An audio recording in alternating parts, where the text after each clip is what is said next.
सच्चिदानंद है, ये अनंत कोटि ब्रह्मांड नायक है, ये राजाधिराज है। नाटक नहीं चलता यहाँ पर साहब।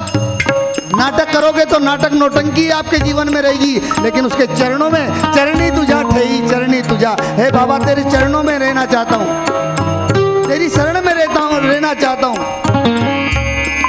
तेरी बाहों में रहना चाहता हूँ।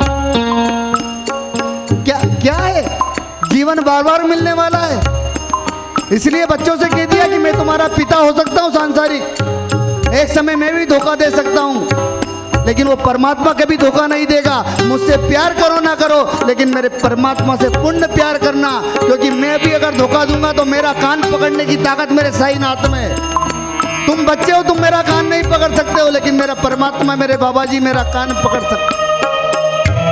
इसीलिए क्या प्रेम हो तो श्री साईं से प्रेम होना चाहिए। जो बने विषयों के प्रेमी उन पे रोना चाहिए कि दिन बिताया ऐश व आराम में तुमने अगर। तो मेरा साईं की जब कथा हो, मेरे साईं का जब गुणगान हो। ये प्रवीण बाबा बैठे कल कथा में नहीं आए, लेकिन बेचैन थे, स्वास्थ्य खराब था। मेरे पास खबर आई कथा के पहले कि स्वामी जी आ रहे हैं, प्रवीण जी भी आ रहे हैं, सब आ रहे हैं। मुझे बड़ा आनंद है। कोई एक जिज्ञासु भी अगर कथा में बैठा रहता है ना, तो परमात्मा कहता है उस एक में मैं लाखों को नहीं देखता, लेकिन मैं चाहता हूं कि जितने बैठे वो सब ही प्राप्त करे, सब मुझे जाने, सब मुझे जिए।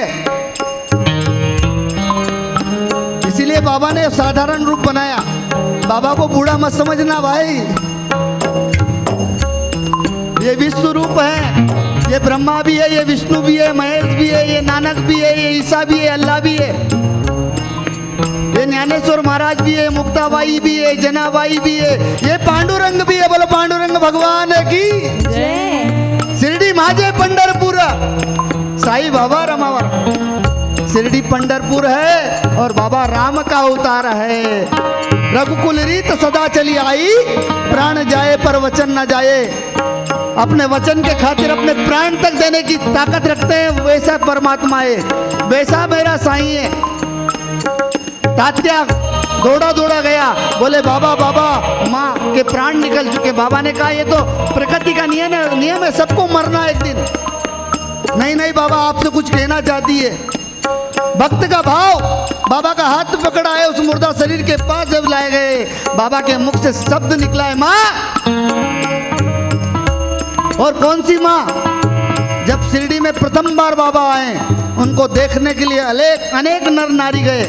जो गया वहाँ बाबा के से मोहित हो गया, लेकिन बाबा के लिए भोजन लेके कोई नहीं गया। भाईजा माँ के मन में आया कि मैं किसी संत के, किसी योगी के दर्शन करने जा रही हूँ, तो घर से कुछ ले चलती। वही 56 भोग नहीं ले गए, वही बाजरे की रोटी और पीतला भाकर लेके गए।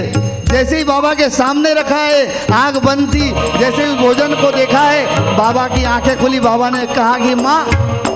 बोले माँ कैसे, मैं तुम्हारी माँ नहीं हूँ। बोले नहीं, मेरे परमात्मा ने कही कि तुम्हारा लीला क्षेत्र शिरडी रहेगा, और इस शिरडी में जब तुम्हारा प्रथम प्रवेश रहे, तुम्हारे